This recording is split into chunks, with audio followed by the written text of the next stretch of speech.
Blog Talk Radio. Are you ready for the summer? Are you ready for the sunshine? Are you ready for the fresh and green, the apple trees, and a whole lot of food? Are you ready for the summer? Are you ready for the hot nights? Are you ready for the firelight, and a whole lot of food? No more petrol, no more rush, no more teachers turning us, no more dance and history, summertime and free. Are you ready for the summer? Are you ready for the good times? Are you ready for the summertime in the summer? I had a friend tell me once that if, as far as sleeping with a hooker is concerned, you're not paying the hooker for sex. You're paying for her to leave when it's done. And to That's that a relatively old bit of philosophy first espoused by the author Dashiell Hammett way back when. Well, I didn't know that. I thought it was authentic, whoever the hell said it to me. But There's no the such point, thing as an authentic thought as it pertains to that area of life at this point in time.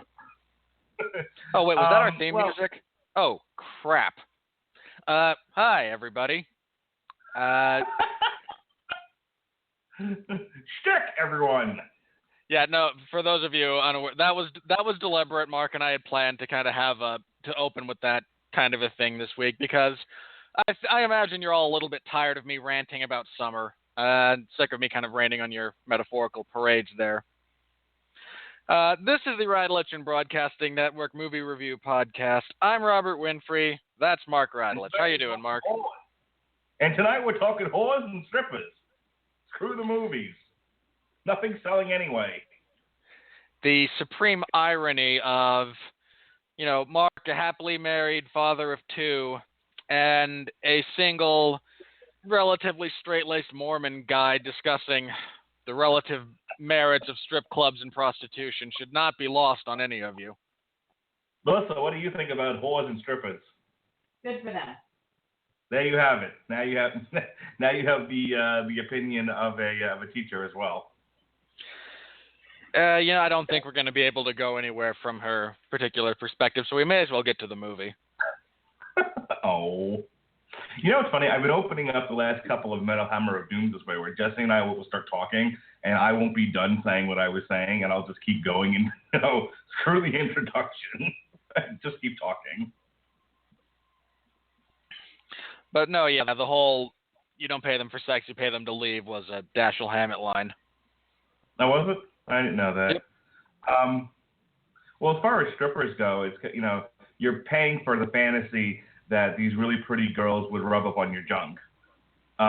Willingly. It's just, I don't know. Maybe I'm just, again, I've never been. I don't plan on going. I don't necessarily understand the appeal the same way that people who aren't part robot do. Okay. I mean, I don't have a comeback to that because if you're part robot, you're not going to be interested in paying girls to rub up on your junk. And believe it or not, I think I can relate that particular sentiment, my partial robotics, to a point relative to the movie. But I think I can do it. Oh, I'm all ears, sir. All right.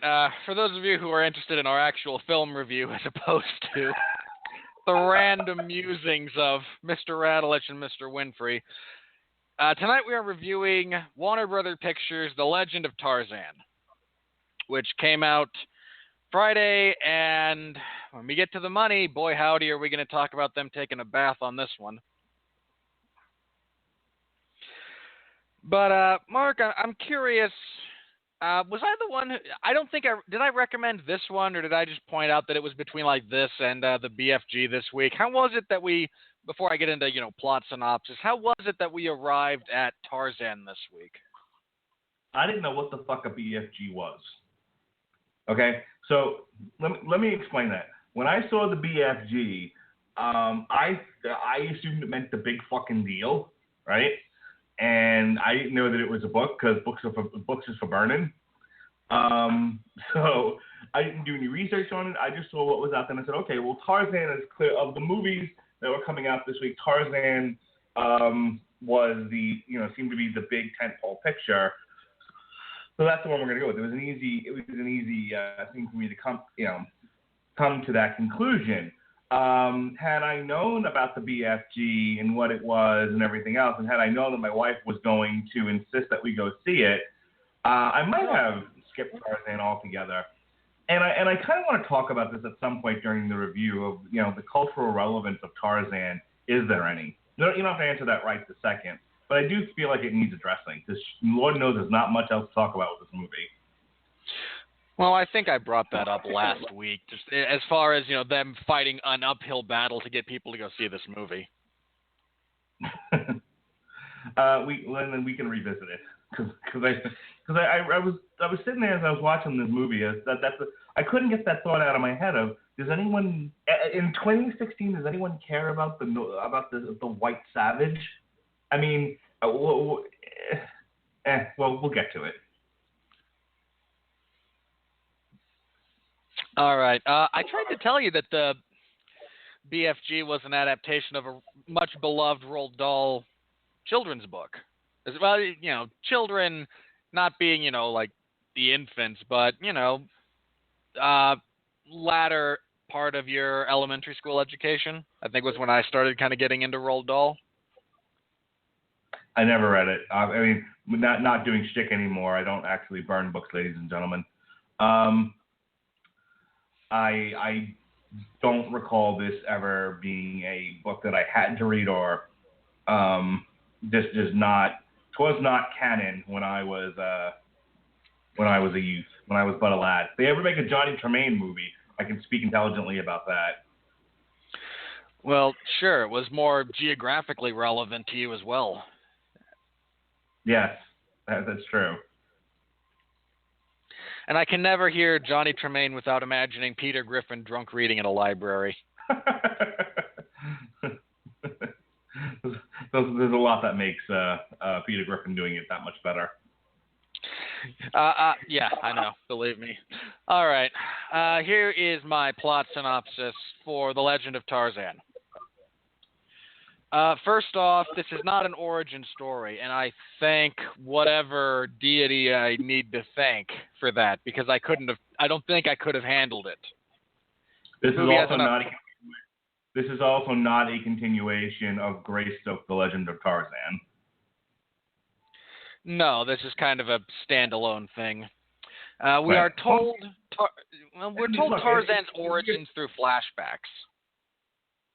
Boy, do I have a lot to say about that. But just real quick, I just want people to understand that there was a Legend of Greystoke movie, and it was 20 odd years ago when it came out. In the year of 20-year sequels, Zoolander, Independence Day, this was not one of them. This is a brand new Tarzan movie. Now you may start. All right, we are told Tarzan's origin through flashbacks, and much like Mark, I don't have a whole lot positive to say about that particular plot device. I am eternally grateful, however, they did not feel the need to shoehorn an actual origin story or to waste the first third of the movie just dealing with his beginnings and his maturation and so on and so forth. Again, there's enough problems with this movie that would have tipped the scales, I think, too far more towards bad. But the linear story that we follow, we are introduced to the character of Tarzan, but his given name of John Alexander Clayton, Earl of Greystoke, British royalty. Duke of Earl, Duke. Sorry. You don't want to rack out a few more there? Duke of Duke of Duke of. Little Cypher Self for you. Remember that? Hand on the palm. Got my shotgun, niggas jump. La na na na na na na na. Duke. Sorry. I honestly have no idea to what you are specifically referencing. Oh, you're not into Cypress Hill, are you? What about me and what you know of me would lead to the conclusion that I was? Dude, Cypress Hill awesome. We agree to disagree. Pump my shotgun, niggas did jump. Na na na na na na na na. All right, go on. Okay. He has been invited by the King of Belgium to visit lands in the Congo where he has, again, as we meet fully grown Tarzan, and he was the ape man, was kind of the oddity, but has now been reintegrated into society. And they want him to go back to Africa, and he's somewhat resistant to the idea. The Belgian government actually wants him to go to the Congo because there is a local Congolese tribal chief who wants to kill him because, as we are again told through flashbacks, he killed, when he was an ape man, prior to, again, meeting other humans that he could interact with favorably, this particular Congo tribe's rite of passage was, well, you go kill one of these gorillas, see?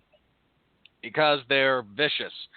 And this particular son of the chief killed the ape that had raised Tarzan, and as one can imagine, he reacted badly and violently. And now this chief wants his head. So the king's right-hand man and soon-to-be governor of all of his lands in the Congo, Leon Rom, played by the great Christoph Waltz. I was the author of all your pain, Tarzan. That's not even appropriate in this instance. No, but it sure is fun to say. It ruins its meaning if you overuse it and misuse it. I am the author of all your pain, Winfree. That's a slightly more accurate usage of how we would. Oh, that hurts my feelings. Sure it does.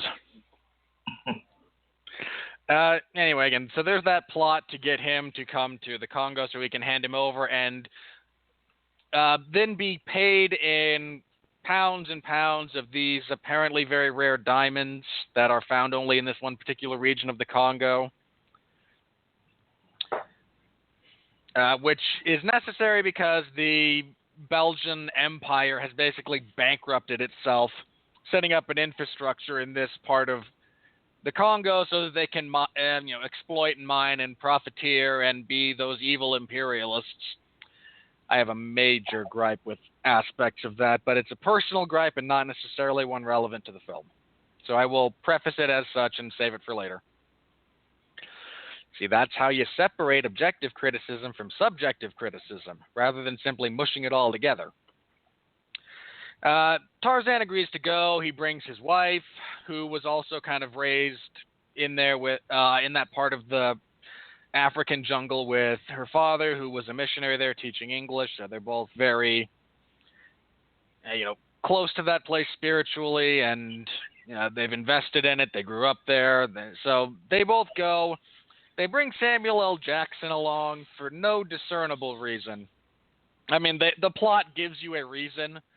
But Samuel L. Jackson in this movie, and I apologize very briefly for this because I know I'm supposed to just do my synopsis, but Samuel L. Jackson vacillates between comedic relief and plot device in this film. And he's the plot device to get them there, and then he's the comedic relief for the journey. Yeah, I think he's also the social conscience of the movie. They did everything but dress him in a mailman's outfit and for him to walk across the street and yell message. Yeah. He's not the social conscience. He is the face of liberal guilt. However you want to slice it. Well, there's a difference. There's a substantial difference in what purpose a character serves between those two roles. Anyway. They go to the Congo, they meet with animals that Tarzan can commune with, even though that's not how that works. Sorry, I really, there's only a couple of places where I have to really kind of get into that's not how that works for this movie. Because otherwise, what's the point? It's just a silly adventure film.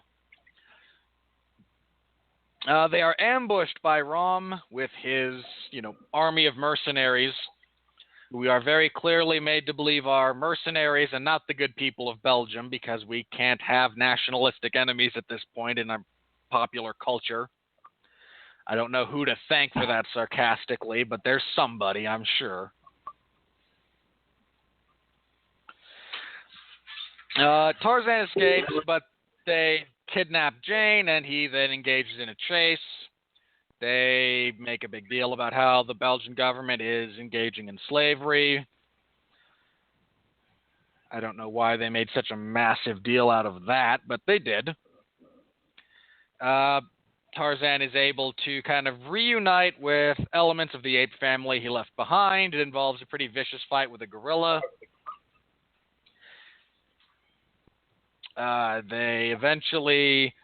He is eventually delivered, lured into the basin where Congo chief Djimon Hounsou wishes to engage him in one-on-one combat. They engage in combat.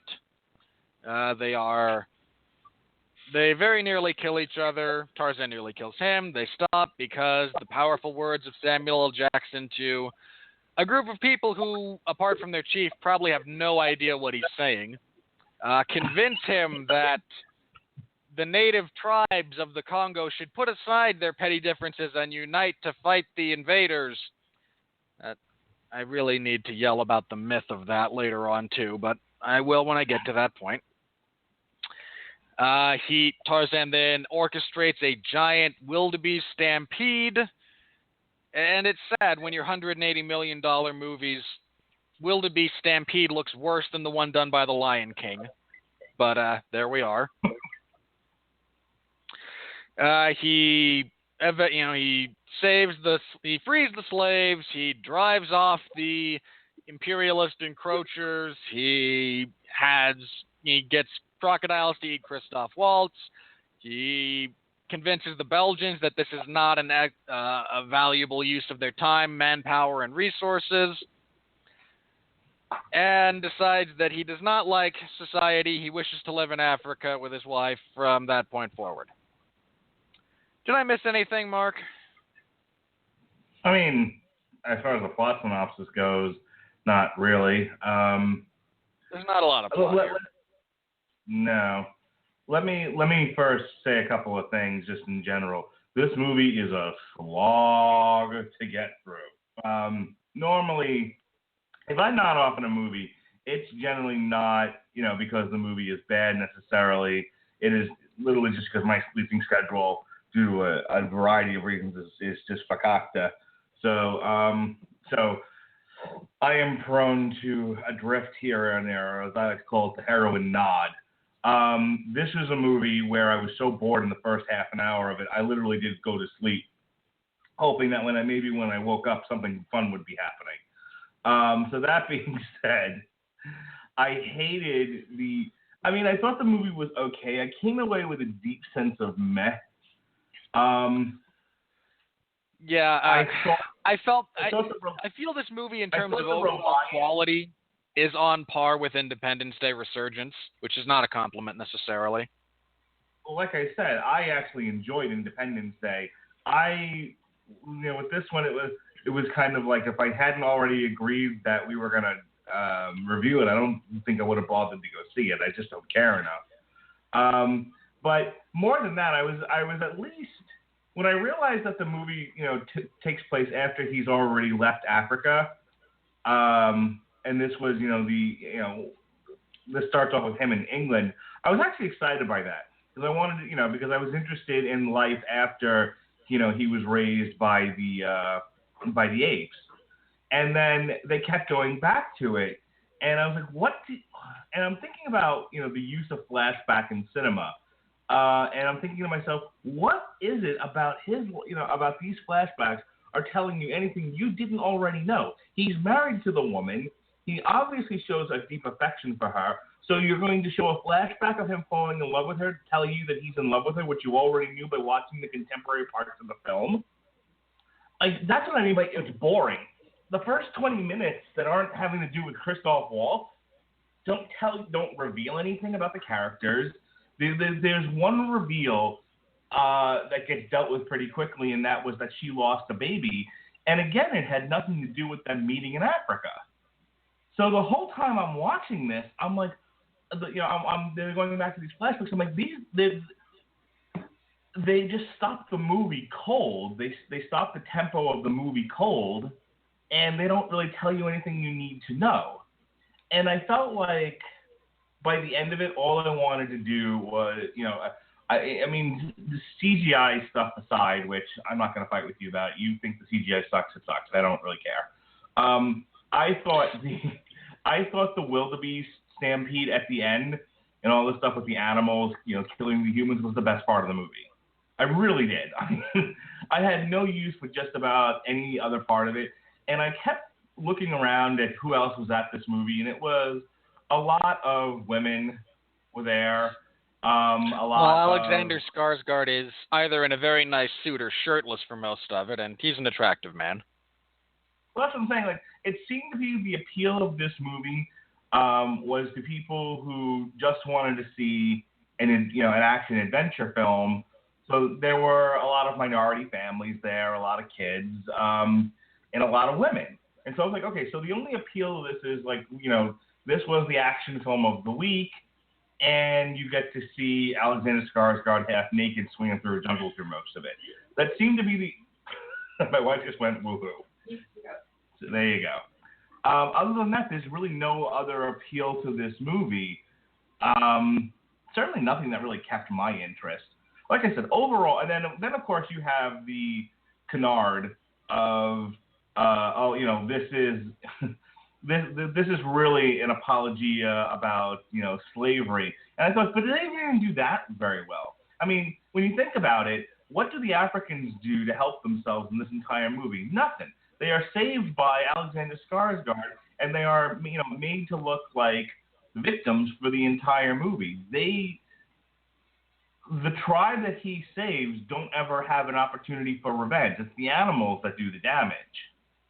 This would have been a much more effective movie if they were trying to kill off all the wildebeest and gorillas in the Congo and not enslave the actual Africans.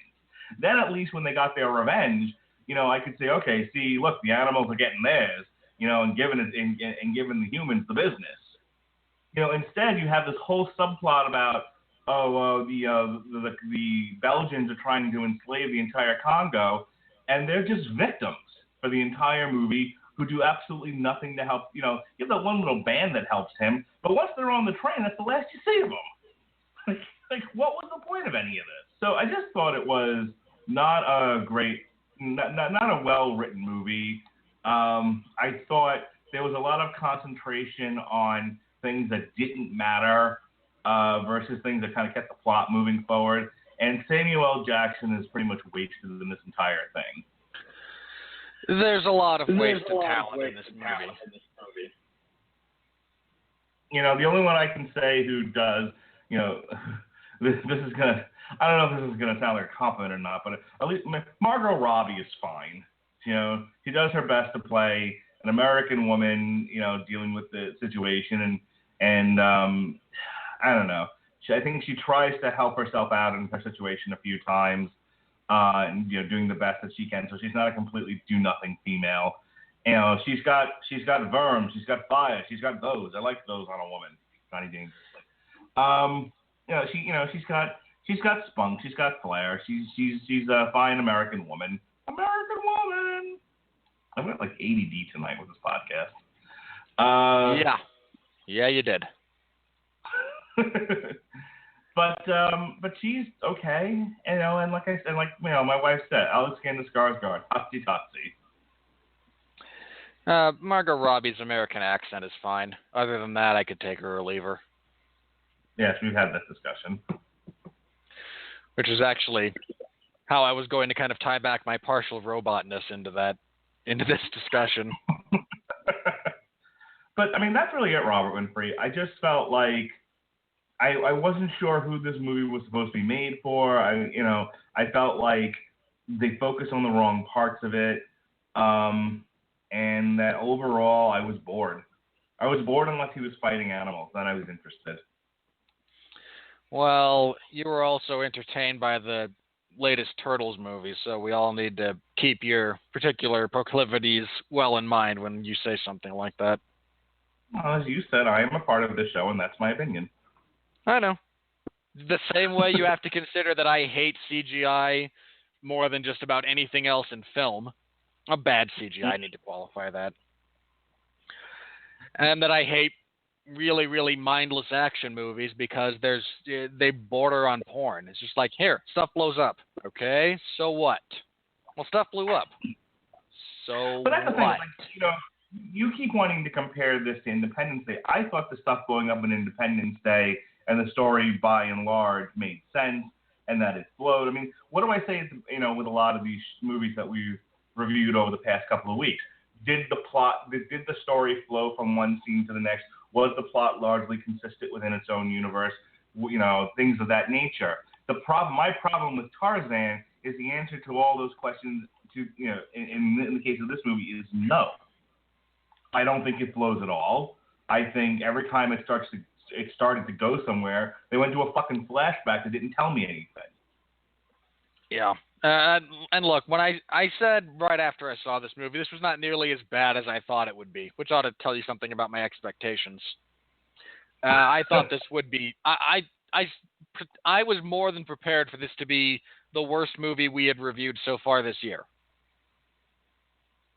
And I think it narrowly avoids that. Narrowly. Really? Well, here's the thing. I don't know if I didn't hate this movie. That's the thing. I didn't hate this movie. I was bored to mildly entertained, and there were definitely some narrative problems with it. I don't know if I mean, you tell me. I honestly don't remember if I've hated anything else this summer. I've liked most of the stuff that we've reviewed to one degree or another. Yeah. Believe me, I am aware of that. I had the one problem with Civil War, but up until Robert Downey Jr.'s odd choice to underplay the emotion in the last part of the film, I generally liked Civil War. I liked Batman versus Robin. I liked Batman versus Superman. Loved Deadpool. So this might be the worst movie that we've reviewed this year, by far. I wouldn't say by far. Again, I put this movie in terms of overall film quality generally on par with Independence Day. Okay, well that's you.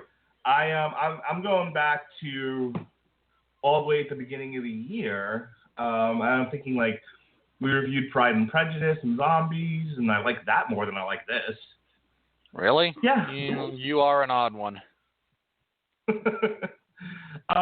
Like I said, movies are meant to entertain, and the big question is, was I entertained? First, was I entertained? Two, how well was this movie made? I just don't think this was a well-made movie. I think in elements, okay. It isn't. Look, in elements, it isn't. Again, the narrative problems, they exist. They're a thing. There are some very odd choices made in the both in camera angles and in the editing room for a couple of sequences that really had me scratching my head. And I mean, look, you and I are both kind of fans of just, setting the camera still and, letting both a scene breathe and letting the action kind of speak for itself. We don't need shaky cam and a million cuts. And there was entirely too much of that. I think if you're gonna tell a story about how the evil Belgians are trying to enslave, the good and the righteous Congolese people, I think you got to give the Congolese people an opportunity to do something, and they don't. This is the Tarzan story. Okay, well that's the name on the marquee. That's fine. But then you have to give him a compelling story. you didn't need the subplot with the Congolese people. If the plot of the movie is, I want diamonds. Well, in order for me to give you diamonds, you have to give me Tarzan. Fine, I will deliver you Tarzan. That was plot enough. Christopher Waltz has a great line in this. He's like, he's Tarzan, you're Jane. He'll come for you. Great. Great. You don't need more than that. There's elements of this that are severely overwrought. They didn't need to do more than that, and they did. And okay, but if you're going to do more than that, then you got to give me more than that. And I'm sorry, I'll say this is like the third time I'm saying it, and maybe you disagree, but I don't feel like they gave the Africans enough to do. I felt like they were. Margot Robbie is less a damsel in distress than they were. And then, like I said, at the end, they should have ran down the mountain, spears in hand, and there should have been a violent clash between the old world Belgians and the new world Congolese. And instead, now I'm all for a good stampede. I enjoyed that. It was my favorite part of the movie was the wildebeest stampede down the mountain. As they my least favorite part of the movie by a mile. But it kind of comes out of nowhere, and it doesn't give the Africans any good payoff. And you're supposed to be cheering for them the whole time. And again, you're back to this very muddled. Well, what is this movie supposed to be about? Is it about Tarzan? Is it about Jane? Is it about the Africans? It's just too. It was like, well, we want. It was almost as if the producers and in the studio said, we want to do another Tarzan movie, but we just can't have the white savage. This is 2016, for God's sakes. We got to make this culturally relevant. I know, we'll make it an anti-slavery movie, and then give the slaves nothing to do. Yeah, I got nothing. The good parts of this movie, and what really kind of save it, are as follows. One is the non-CGI'd visuals. They are not mired in computer-generated imagery. This movie looks really nice. Unfortunately, there's a lot of CGI that is just cringeworthy. Second, this is really sad because they didn't even let Christoph Waltz choose scenery. No, he doesn't even have a lot of dialogue. And look, Christoph Waltz is a tremendous actor. And the thing is, he can be tremendous either in a very subtle fashion, such as, again, if you want evidence, here's my evidence, both Inglourious Bastards and Django Unchained. He gives very subtle, very nuanced performances. He can also just choose scenery. And he's great at that too. And for some reason, they don't let him do it. It would have been a very redeeming part of this movie if you have pseudo-campy Christoph Waltz, chowing down on the scenery every now and then. It would have helped tremendously for the enjoyability of the movie. Honestly, if you're going to make a Tarzan movie, I mean, Tarzan is your old school superhero. Before we had comic book heroes in movies, we had the kind of Superman you could actually film because it didn't take a lot of special effects. So Tarzan is a centuries-old superhero. And if you gave him a mustache-twirly supervillain and Christoph Waltz, this would have been a much more enjoyable movie. Yeah, the other couple of things that are somewhat interesting about it, again, I want to say Christoph Waltz, but they don't give him anything to do. Alexander Skarsgård, from a physical perspective, and I don't just mean how he looks, I mean physical acting, does a great job as Tarzan. Unfortunately, he is given, again, very little dialogue and very little of interest to do. But in terms of just, again, the physical acting, the way he moves, the way he emotes with his face when called upon to, which is sadly rarely, he does a very good job with that particular bit of material. And is Samuel L. Jackson, who is a saving grace simply because he is Samuel L. Jackson. I really think that's it. I mean, the fight sequences, such as they are, generally not choreographed to the best, and they're certainly not shot and framed and edited together in the best way possible. There's very little actual emotion in this movie, and the finale is a awful, awful CGI mess, where the bad CGI is somehow trumped only by the sheer lunacy of two men jogging and keeping up with a herd of stampeding wildebeests and not being trampled themselves. Yes, they were running with the pack. Like I said, from a visual perspective, look, I'm not Robert Winfree. I'm Mark Radulich, and I, Mark Radulich, enjoy the silly. And God was that silly. So I was very appreciative. Look, it was entirely too stupid to be enjoyed.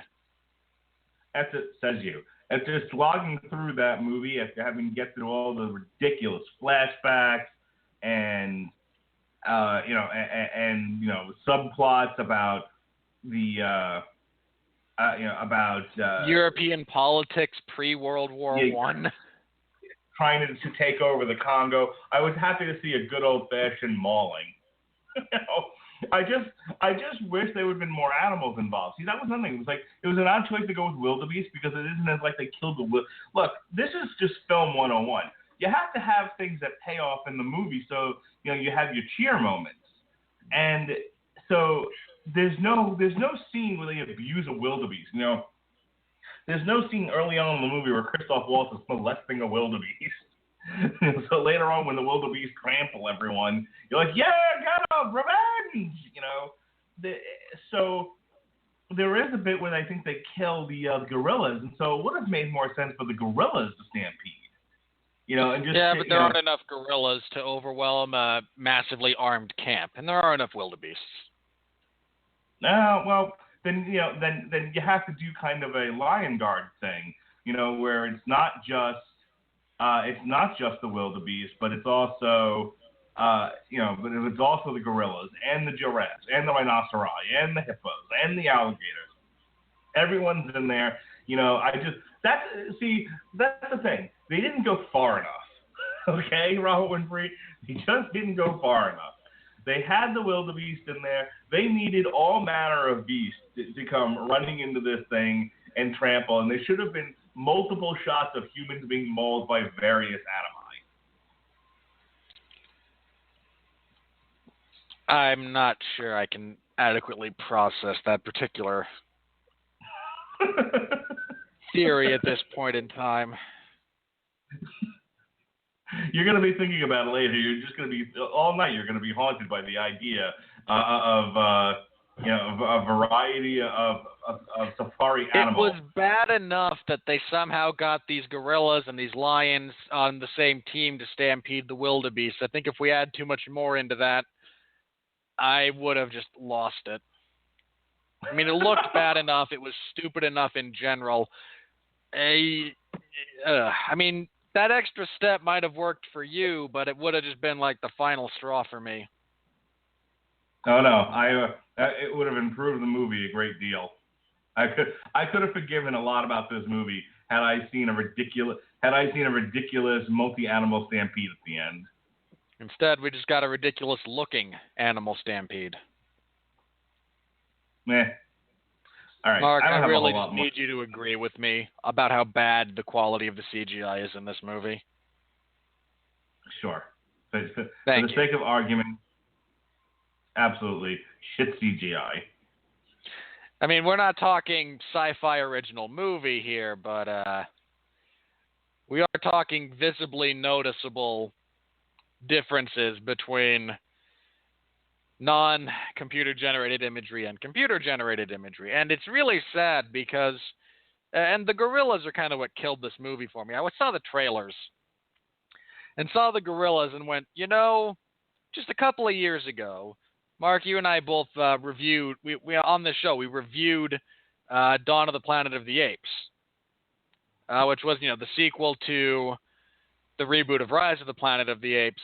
And we had nothing but glowing things to say about the way the chimps and the gorillas and the orangutans and whatnot look in that movie, because they look stupidly realistic. And then you get something like this, where every time the animal is not standing still, it looks so fake, you almost wish you could see a zipper, because then you could at least get some enjoyment out of it on some level. I'm a stripper, unzip your zipper. The Lords of Acid song. I will have to take your word for it. Yes, you will. All right. And objectively, yeah, there's narrative issues, there's writing issues. It looks nice. There's pacing issues. Alexander Skarsgård does a really good job with what he's given. Christoph Waltz isn't given enough. Samuel L. Jackson is there to just kind of tag along and try to guilt people, because you're the audience and you should feel guilty.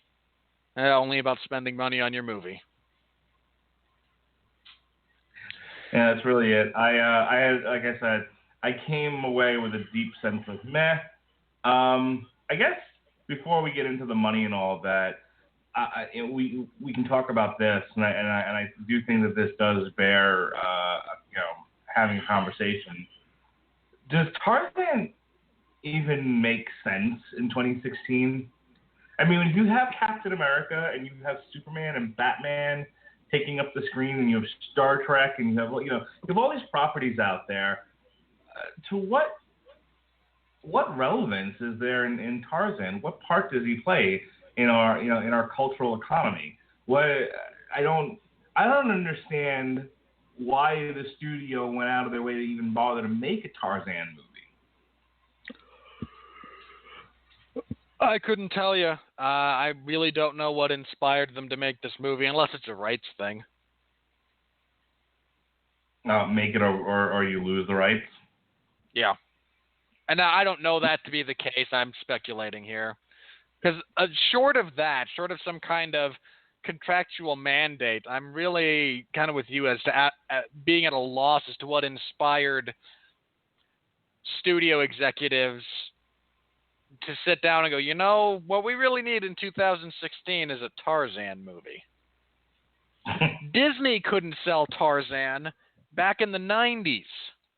What makes you think you're going to do it? Yeah, I don't know. I guess what I'm saying is Tarzan to me feels like a hard sell in our contemporary world. Tremendously hard sell. I mean, how many people, and for those of you who don't know, I'm 30, Mark's 40. Mark, how many people our age are only aware of Tarzan as a character because of, again, that Disney's movie about it? I mean, I think the concept of Tarzan. Let me rephrase.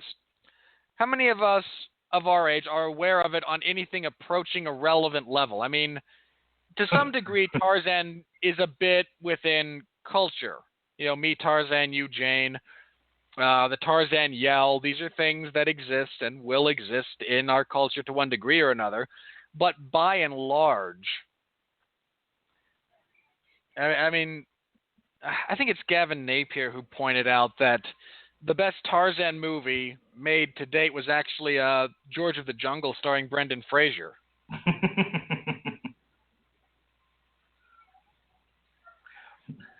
I mean, I go back to, the concept of whitewashing and, the idea of, let's do a movie about a jungle savage. Okay, but you want the white audience, and white people aren't going to see a movie about the jungle savage unless you have a white guy as your lead. And that maybe used to have been the case, but it's not the case anymore.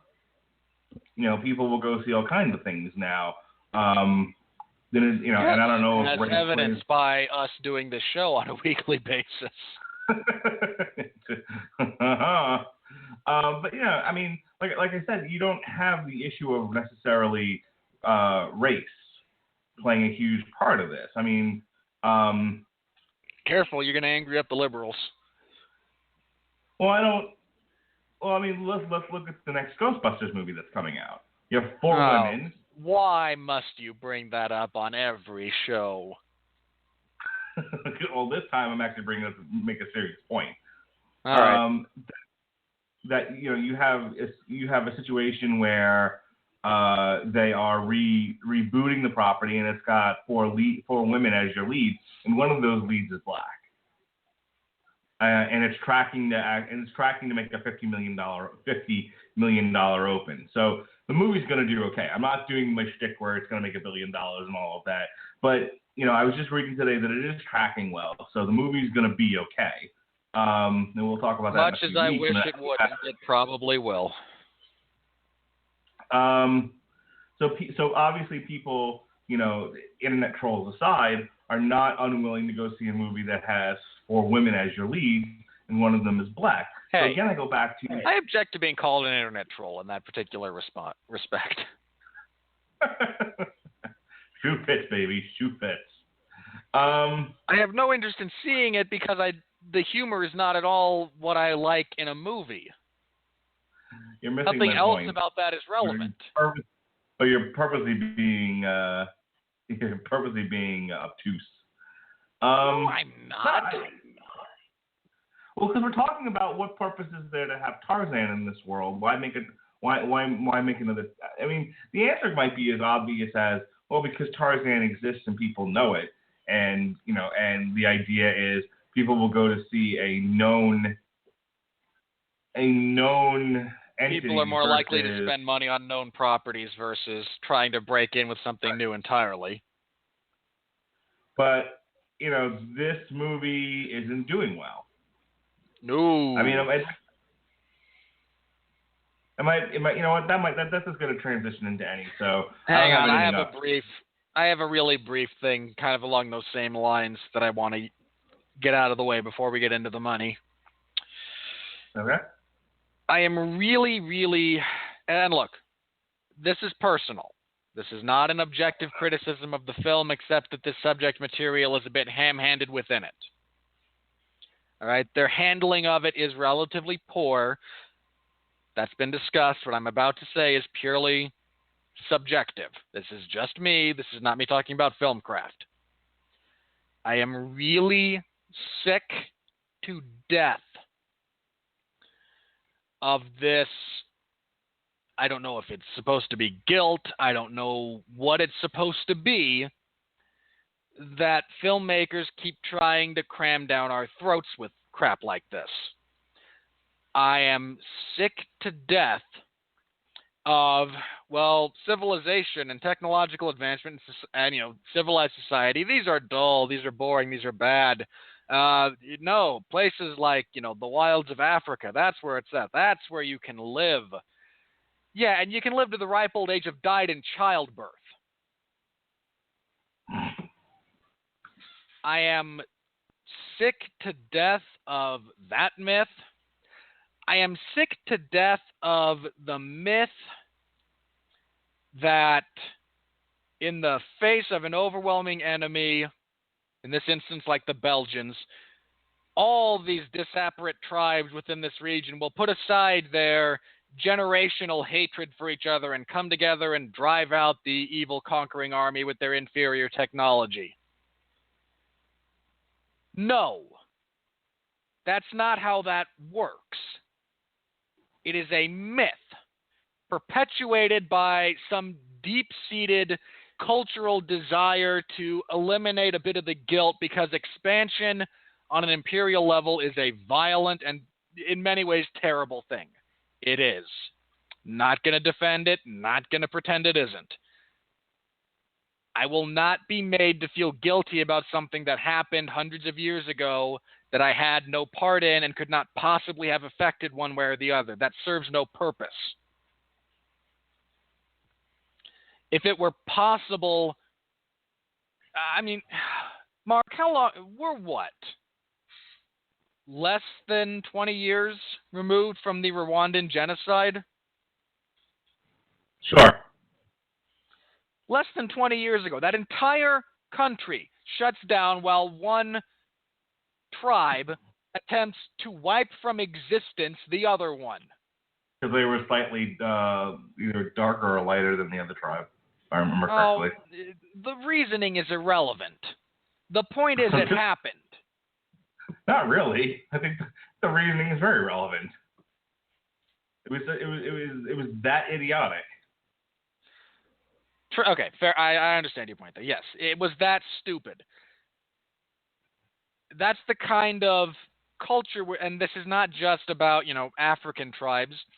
You think the Native Americans didn't try to get together when, European expansionists or the Spanish or the French or however many of them wound up landing on their shores?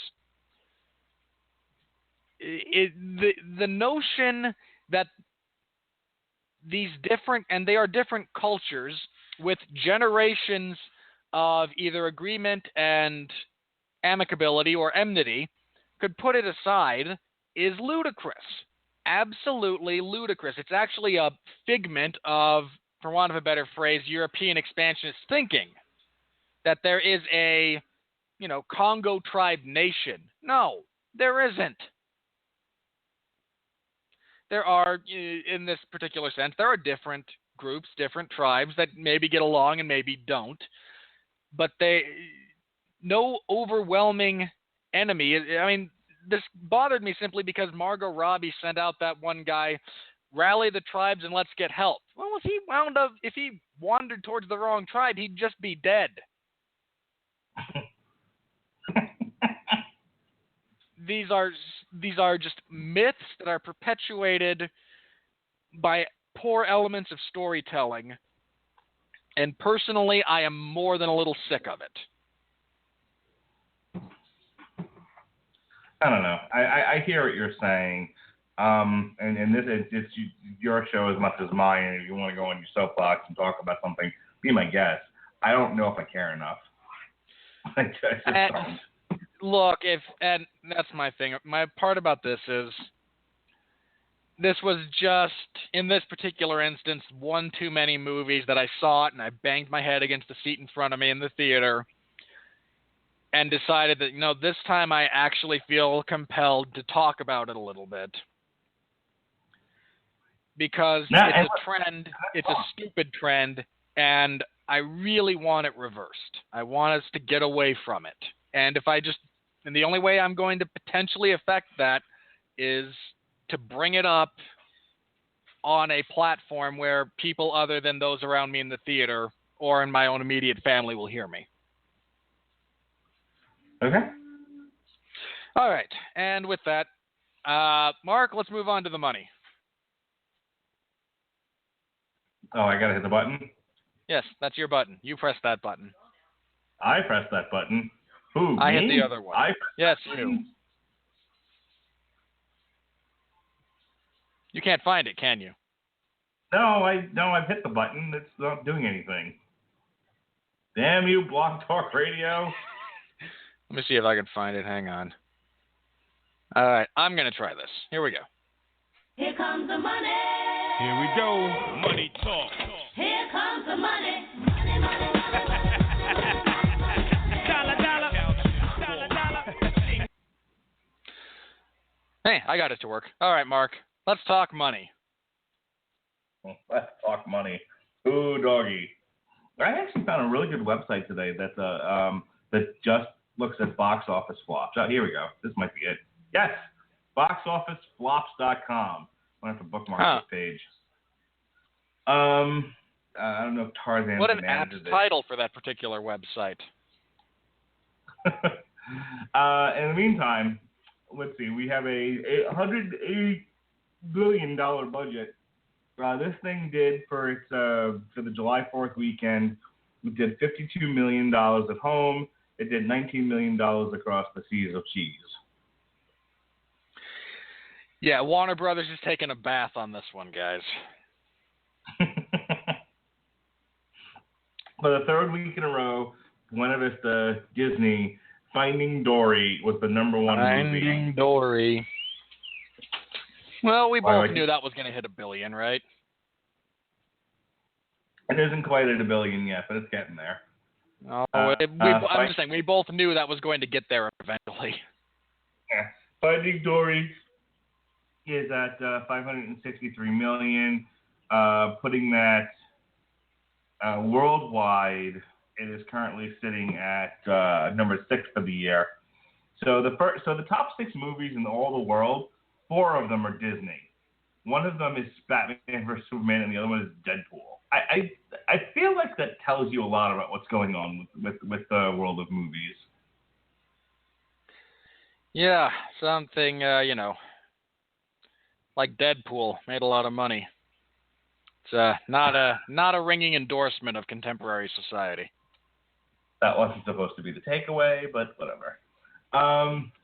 Any chance so right to get now, a dig in at Deadpool? Of course. I freely admit right I'm the only person I know one other guy who feels like I do about that movie.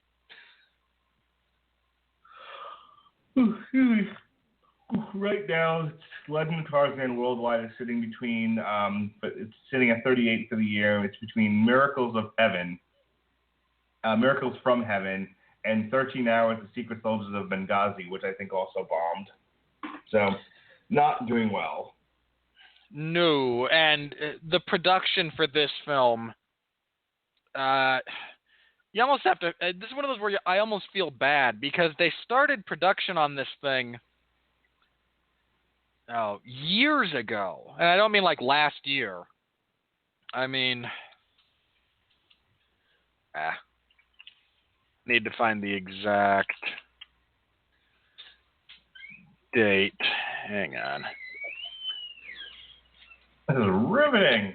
Yeah, sorry. So, 2008 was when they. They started, writing in 2003, but how you have something written and being in turnaround, that's not a big deal. In 2008, they started another one, but that got abandoned because it was a bit too similar to the Pirates of the Caribbean series. In 2011. They had it rewritten again. They finally chose the director in 2012. They started some production. Production was suspended in April of 2013 because there were budgetary concerns. 3 years ago, they were worried about the budget.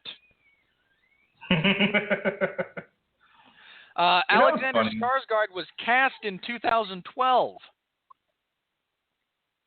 So here's what cracks me up about this. Okay, you ready?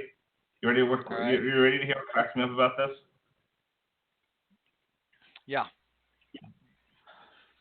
We didn't get the Tim Burton Superman movie because there were too many flops at Warner Brothers.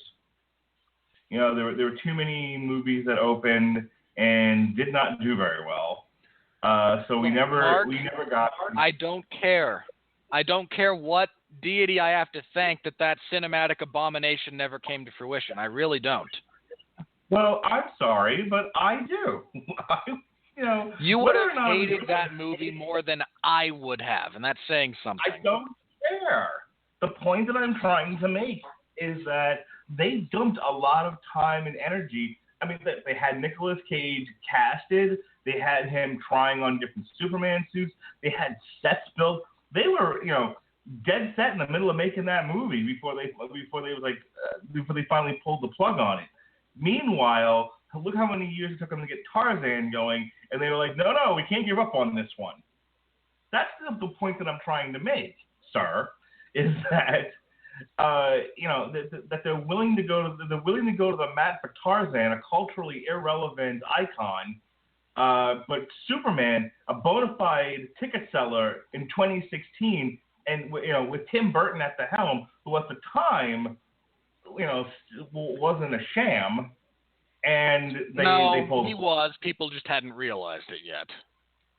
Okay, like I said, at the time, not a sham. Robert Winfree struggling with English today. He was still a sham. My point is, we as a society had not yet recognized what a sham he was. That does not make him not a sham. Oh God. Okay, How about this? At the time, people still thought Tim Burton was a decent director and would pay to see his movies. Sure. At the time, his movie still sold tickets. People went to go see Tim Burton movies. So it just drives me a little crazy that they would go to the mat for Tarzan but abandon Superman. That's all. That's the short version of that story. I really wonder, and I have to find that documentary. I would love to know the exact number of dollars they had sunk into that. A lot. But what's like a lot? Sets were designed, costumes were designed, they had a script. They hurt Kevin Smith's feelings. But if you get to the point where you've spent less than $100 million, is that the point where you just say, fine, we're putting something out? Yeah, I don't know. That I would have to go back and watch the actual documentaries. That's kind of where my interest would be with this. Is we've put money into The Legend of Tarzan. Well, okay, how much money? Well, we've got these guys cast, and it's 2012, and True Blood's kind of relevant, and its fans like Alexander Skarsgård, so he's going to be in it. And Samuel L. Jackson's in, and Samuel L. Jackson's pretty awesome. Fine, but we've rewritten the script 3 times. Yeah, and we've paid someone to do it each time. We've got some set designs going. We finally got a director, but we're going to have to rewrite it again. And how much money have we sunk into this by this point? We've spent $85 million. Screw it. We're at this point, we are committed financially to one way or another release a movie. And that's what we're going to do. Oh my God, Free. We are pot committed, to use some poker parlance. Yeah, it's just crazy. Anyway, this thing is currently bombing, and it's bombing hard. Let's put it this way: if this were in a summer release, let's say this was October, when not a whole lot of anything good's coming out. October is barren this year. It's a little bit shocking, to be perfectly honest. Or like we're not reviewing anything in September except for the Magnificent Seven. So let's assume it waited until September to come out, right? It might do better. With nothing else to go see in the movies, people might go see a half-naked man swinging among the trees in a wildebeest stampede. You could sell it as a pretty decent date night movie. Yeah. However, there's theoretically enough eye candy for both men and women.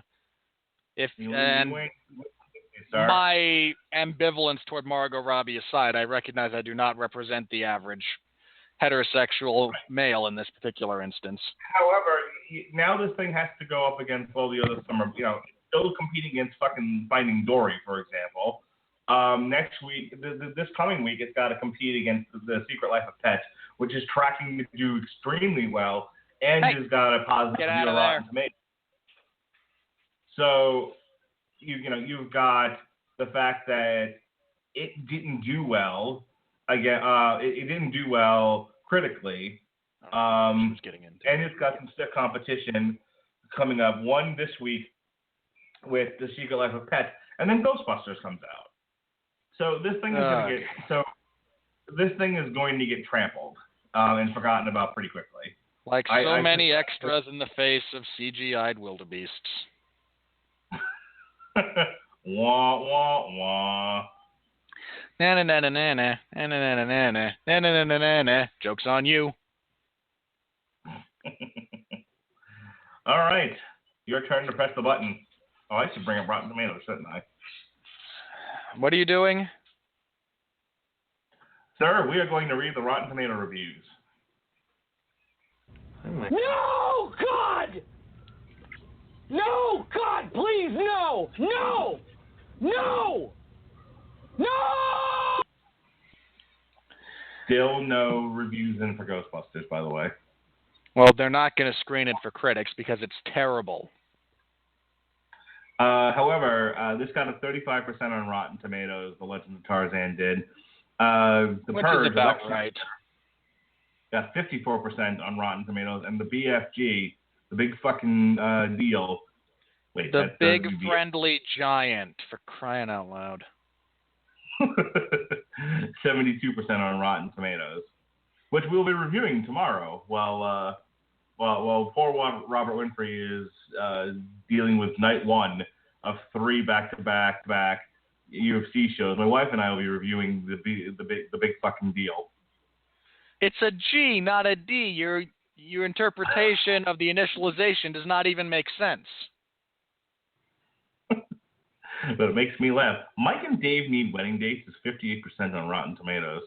What is wrong with you people? All right, are you ready for this? I'm out of control. I'm gonna hit the button again if you ask me that. Are you ready for this? No, God! No, God, please, no! No! No! No! All right. So we've got 93 rotten reviews and 49 fresh ones. That being the case, since it's so lopsided, we'll just do the rotten reviews tonight.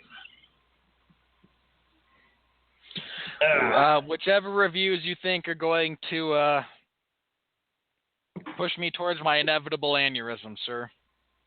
All right. It's a film both classically old and boorishly modern. In the true spirit of the 2016 blockbuster, it struggles to find the right amount of charisma to propel towards something worth talking about. I'd agree with that. That's a pretty decent line that it opened up with. You've got too much bad CGI and too many logical leaps that make no sense.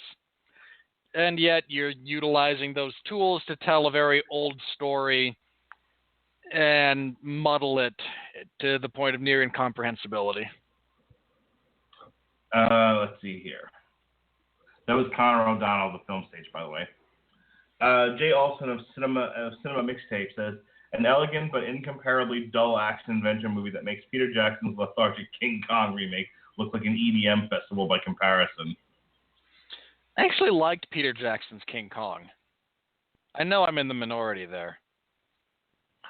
Lauren Schwal of Red Eye says you'd be better off watching the cartoon.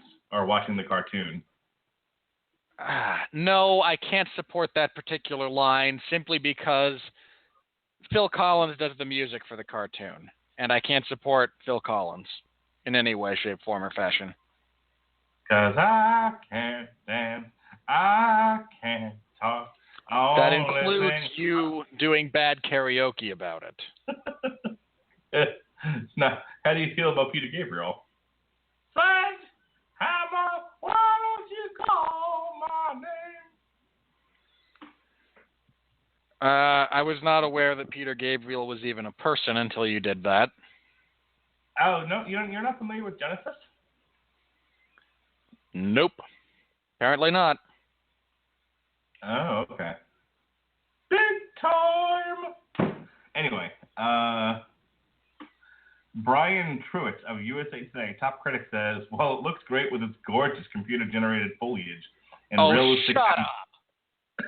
Unless that is a deliberately sarcastic sentence from you, sir, you have lost credibility right out of the freaking gate.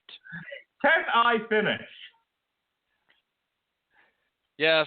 Sorry, anyone who defends the CGI in this movie needs to be struck with a fish. Excuse me. I have my bit, you have yours. Hush it while I finish, sir. Brian Truitt, USA Today, top critic. While it looks great with its gorgeous computer-generated foliage and realistic animals, the story focuses too much on its stiff hero and one-note villain rather than the big-picture ideas it raises in passing. Now you go. You are so fundamentally wrong, it's borderline incomprehensible. No, look, this movie looks great when they don't use CGI. And if you happen to be so partially brain dead that you can't tell the difference, I'm going to ask you to turn in your top critic status, return your last paycheck, and kindly go stick your head in a bucket of ice water.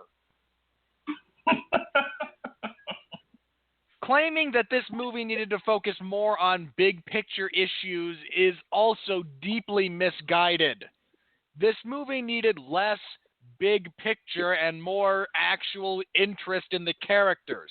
you do more with less in this case than by trying to be big, sweeping, and expansive in terms of, no, slavery's bad. Well, no kidding.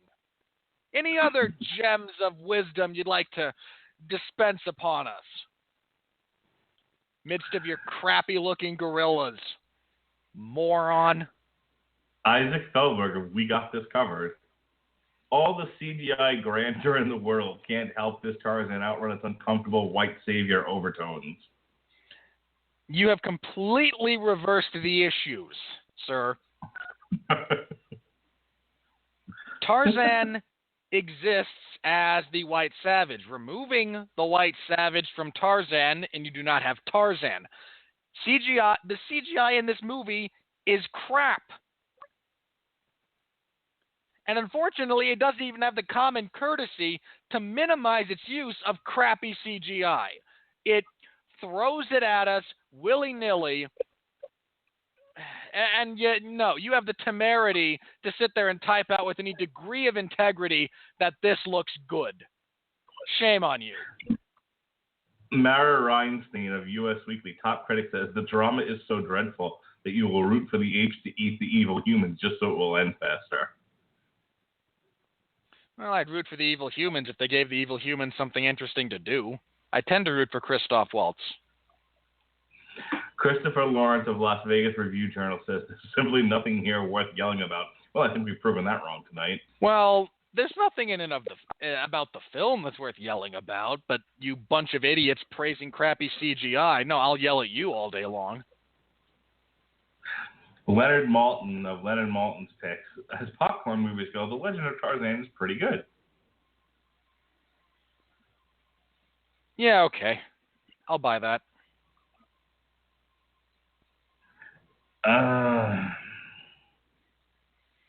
Look, let's be clear here. Pretty good is a very, very low bit of praise from where I sit personally.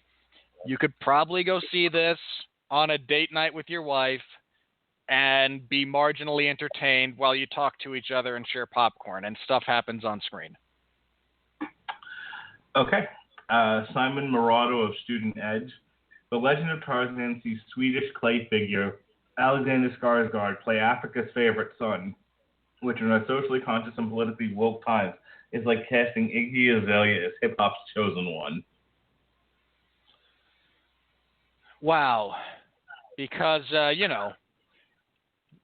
you wouldn't want an actor to actually act beyond the range of his nationality. It's not like we had, an Irishman portray one of the, 2 or 3 greatest presidents in the history of the United States of America. That would just be silly. Shut up. Kimberly Gadet of Doddle. Me Tarzan, you Jane, movie dumb. She got paid to write that. That's what bothers me. It's not that you decided to be cutesy with your succinct review. That doesn't bother me in the least. Fine. Go ahead. We do enough shtick here. We are okay with this. It's that somebody decided that you should be paid to type that out. If you are being paid, I'm doing this. Mark and I do this for free. Right? Nobody pays us to do this. Though, if you would like to sponsor us, contact Mark. We are prepared to read. Just throwing it out there. Just throwing it out there. If we have a viewership, we have a listenership. It's not huge, but we've got them, and they're pretty devoted, and I love each and every one of them. Gary Wolcott of the Tri-City Herald says, can't resist the wordplay. Nothing to go ape over. Maybe you should have. You should have. You really should have. Or at the very least not have prefaced it with, boy, I sure can't resist this stunning bit of verbiage that sprung to mind. Willie Waffle of wafflemovies.com. I'm pretty sure we've mentioned that website more than the actual guy has. But Willie One would Waffle assume. Of wafflemovies.com says there's no Oscar for best abs. No, there is. Wow, really? That's what you kind of came away from. Well, they don't give out Oscars for your best physical appearance. And now you've put the idea out there that maybe they should. Congratulations. numbnuts. Right. A lot of comparisons to the Lone Ranger, by the way, in these rotten reviews. That's my understand. I haven't seen the Lone Ranger, but my understanding would be that's a relatively fair comparison in terms of both troubled production and flawed finished product. Oh, the Lone Ranger was terrible. Well, sure, you cast Johnny Depp as Tonto. That wasn't the worst part of the movie. No, it wasn't, but that ought to tell you how bad the rest of it was.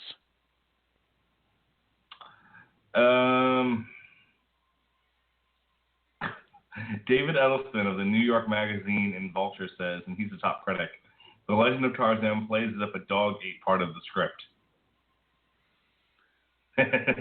Steve Purcell of Tampa Bay Times says, him Tarzan, me disappointed. Mark, I want you to go to your local grocery store and see if they will sell you a pre-gutted but still functionally whole fish. And I want you to drive to this person's house and beat them about the head and shoulders with it.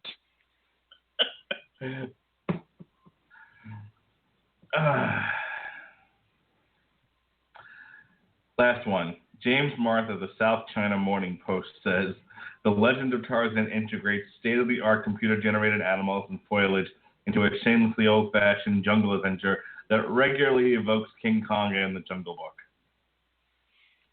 Well, that's a statement that is fundamentally accurate on many levels, though he has done very little in the way of actual criticism or enticing anyone to potentially even click on the rest of his review. Okay, this is the last one. Cam Williams of Beret News.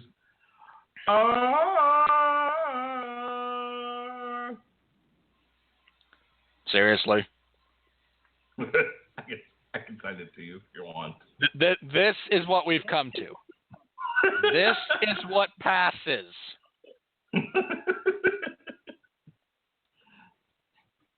What, Mark? How did it come to this? Well, the education system's not very good. Mark, how did it come to this? Crack's a hell of a drug. I accept the logic that, okay, people may not be being told appropriately within school how to separate subjectivity from objectivity, in which complaints about a movie are subjective versus objective, which deal with the actual craft of the film and which deal with how you enjoyed it on a personal level. I accept that, sure. There's a bunch of liberal arts professors telling people that their feelings matter, and you don't have to justify how you feel. Well, you don't, but don't confuse your feelings for mattering. But how did it come to this? This is the last one. I know I've said that 3 times, but... You have. Adam Grant of the Detroit News, top critic. The Legend of Tarzan is no Jungle Boogie, but it's a decent swing. I would really love to say something derogatory, but that poor man lives in Detroit, and I just have to imagine this is how he gets by. How he has not collapsed into some kind of near zombie-like state is simply because he makes stupid jokes when writing movie reviews. That's all I've got. Now, we are fresh out of reviews because the last few of those were actually fresh. All right, Robert Winfree, I'm tired. Let's go. Next week, we have The Secret Life of Pets. The week after that is Ghostbusters. Then Star Trek Beyond. And then Jason Bourne. Which, by the way, the week of Ghostbusters and the week of Jason Bourne, we will have the return of Long Road to Ruin featuring the first 2 Ghostbusters movies and then the video game that acts as the third part of the trilogy, and the Jason Bourne Conundrum trilogy. The Jason Bourne Pickle Conundrum. The Jason Bourne Rubik's Cube. I was in the bookstore today, and I happened to see that there's a new Jason Bourne book out. Yeah. I was severely disappointed with the first Jason Bourne movie, precisely because I was familiar with the source material. Someday maybe you'll see things as I do, and you'll know that books are for burning. Yesterday, the Metal Hammer of Doom reviewed the new Gojira. We were about as hard on Gojira as Robert and I were on Tarzan. Tomorrow night at 9 o'clock, right before the main card starts for Rafael dos Anjos versus Eddie Alvarez. Brian Alvarez. Eddie Alvarez. Why would you think Brian Alvarez? Isn't he just some like sports writer? Yes, sir. I almost said Brian Alvarez. Thank you. I would pay to watch Rafael dos Anjos abuse Brian Alvarez. Just throwing it out there. So anyway, right before you can watch Rafael dos Anjos fight Eddie Alvarez for the lightweight title on UFC Fight Pass, my wife and I will be reviewing the big fucking deal right here on the Radulich and Broadcast. I'm glad your inaccuracy gives you a chuckle because it actually is giving me a tick. Well, anytime I can cause you to have a tick is a good night. No, but seriously, folks. You've had a really good night. But seriously, folks, we saw the BFG yesterday. We're gonna do something a little bit different since I can't, I can't give my wife an aneurysm by reading Rotten Tomato reviews. We actually will compare it to the book since she read it, and we'll talk about its impact. We'll talk about some of the differences. So, my wife is a big fan of the book. She read it to her class. We're gonna talk about it here on the Radulich and Broadcasting Network tomorrow night, 9 o'clock. So. Starting at our old time of 9 so that I can then watch UFC Fight Pass. Next week, don't you just give your wife an aneurysm by insisting she be on a podcast? Yeah, generally speaking, no matter how many times she says, but kind of like young Michael Jackson, but I don't want to perform, and then I hit her in the eye and make her perform anyway, and then then she has a million nose jobs, and like these are Michael Jackson jokes. Never mind. So next week we got The Secret Life of Pets. We'll actually be reviewing that on Tuesday to Tuesday, because Robert Winfree will be covering UFC Fight Night, Rory McDonald versus John Lineker. And then first of all, it's Michael McDonald versus John Lineker. Michael McDonald. Rory McDonald fights at welterweight. I don't pay attention to this shit.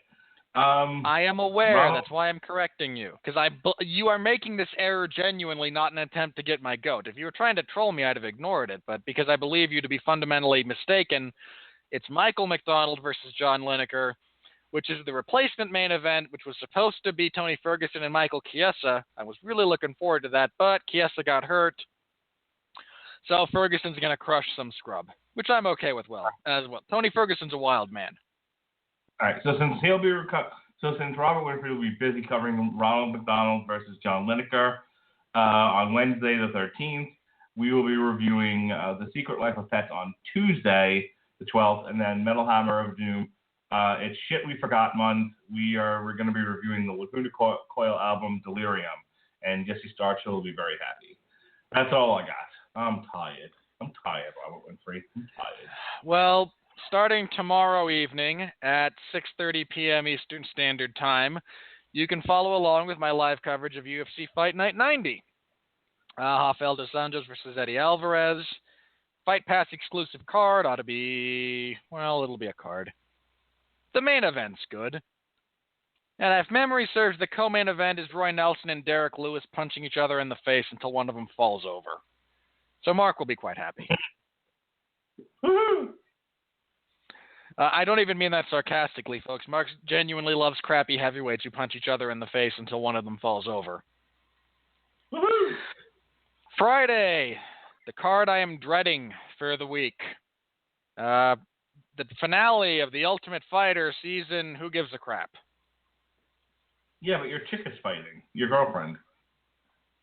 That is not an accurate statement. You love Joanna Champion. You want to have 10,000 of her babies. That is physiologically impossible. And even if it weren't, would be so painful as to the point where I would have to reconsider, everything. Robert and Joanna.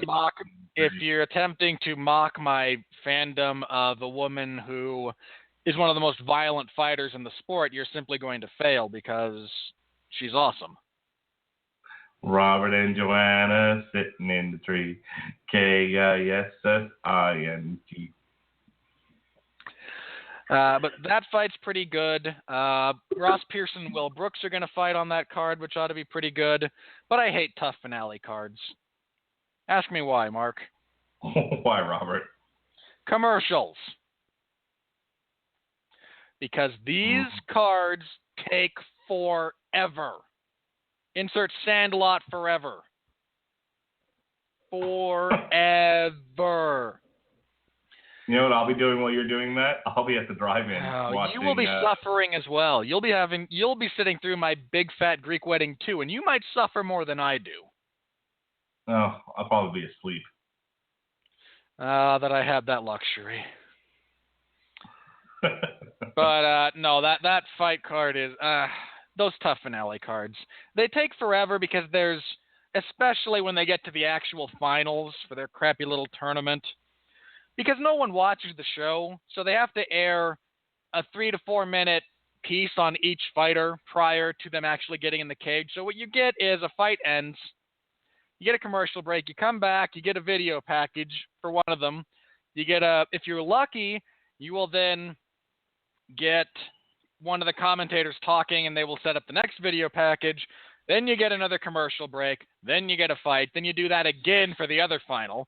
If you're unlucky, you go commercial break, video package, commercial break, video package, commercial break, fight. And I'm not feeling lucky.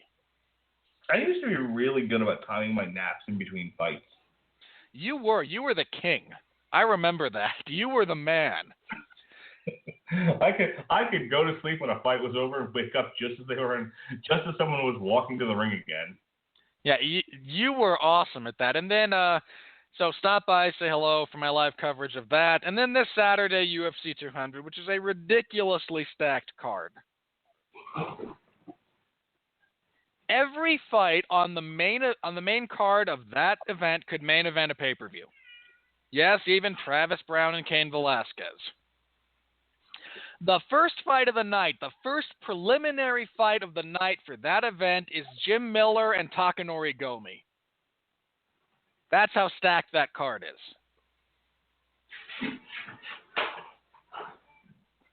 Of course, Mark will spontaneously climax and fall asleep after Mark Hunt and Brock Lesnar in the co-main event, but I will be so naked during that fight.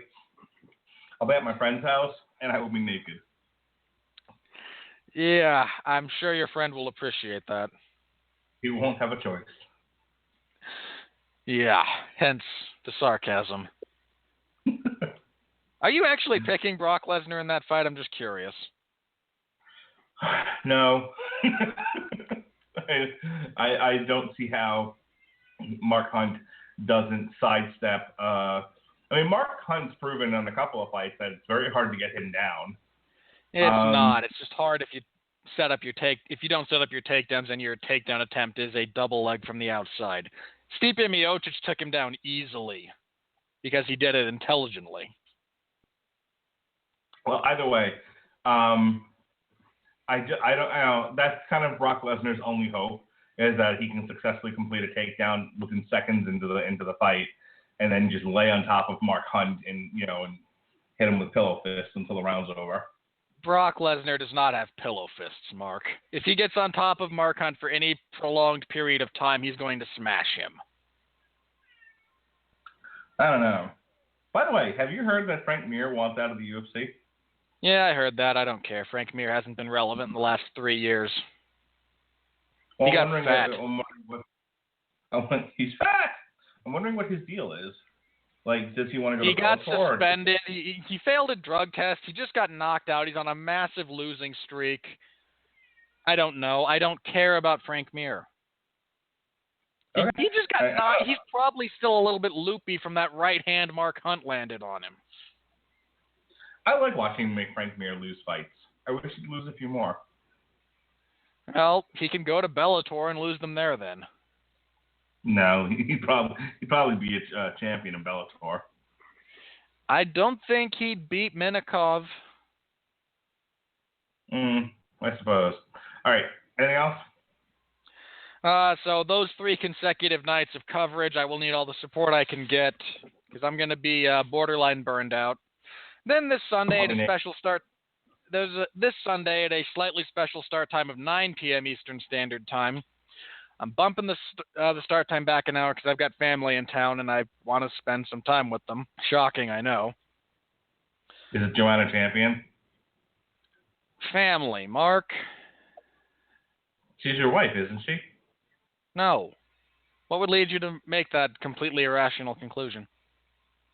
Because you're in love with her. You love Joanna Champion. You want to have 10,000 of her babies. And we're back to your silly little shtick, okay? We never really left it. Fair point.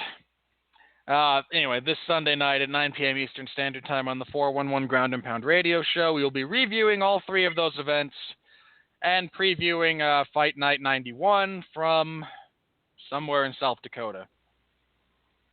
That's not a joke. That's actually, it's Sioux Falls, I think. Are you driving to it? It's entirely too far for me to drive. Isn't it like right next door? No, Mark. I don't know. Try to keep it real. Real dumb. Well, you have succeeded in the dumb part. Are we done with this podcast, speaking of dumb? Hang on. I need that. Okay. So anyway, stop by for all of those. Thank you very much. I appreciate it. I can't even place my normal moratorium on MMA-related stuff after that event because, well, there were some technical issues with my appearance on Fact or Fiction this week. My answers, which I submitted, somehow got lost in the internet. Really? So to make yeah, up for that, yeah, I submitted them the night I got them too, and then apparently they just didn't go through properly. So I talked with. I won my week. You did. You edged it out. So no, I talked with Lorenzo, the guy who does it now, and again, it just got lost somewhere. I have it in my sent folder. He never got to his end, I guess. So I'm going to be in Fact or Fiction next week to kind of make up for that, and then I'll have coverage on Wednesday, and man, I'm going to be burned out. You and Joanna should take a vacation. I don't know her. I have never met her. Your continued suppositions are bordering on the asinine. Bordering? Oh, yeah, you haven't crossed it yet. You could try harder if you want. End the show. End the show. All right. So tune in tomorrow. You can listen to Mark and his lovely wife, Melissa, review the BFG while also reading along with my coverage. We'll be back next week on Tuesday for The Secret Life of Pets. Until then, for Mark Radulich, I'm Robert Winfree, reminding everyone out there to please continue to be well, be safe, and behave.